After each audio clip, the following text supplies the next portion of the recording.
జై శ్రీరామ్. మేము ఈరోజు భద్రాచల క్షేత్రానికి చేరుకున్నాము మధ్యాహ్నానికి.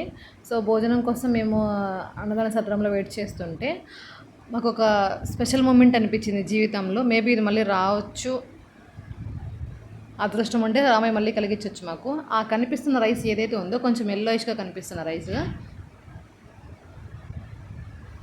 అది మాకు సాక్షాత్తు సీతారామచంద్ర స్వామికి సమర్పించిన మహా నైవేద్యంలో భాగంగా ఆ రైస్ను స్వామివారికి సమర్పించారంట.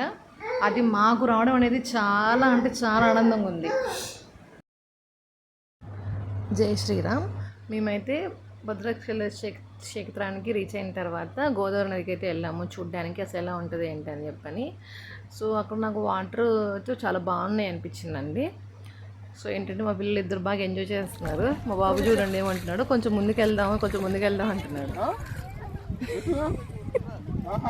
అలానే వద్దులే అంటున్నాడు.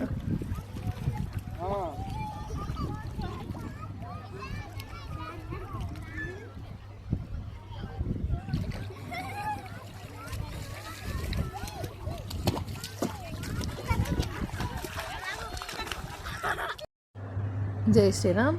మేమైతే శ్రీరామ నిలయంలో అయితే రూమ్ అయితే తీసుకున్నామండి. ఆన్లైన్లో బుక్ చేసాము.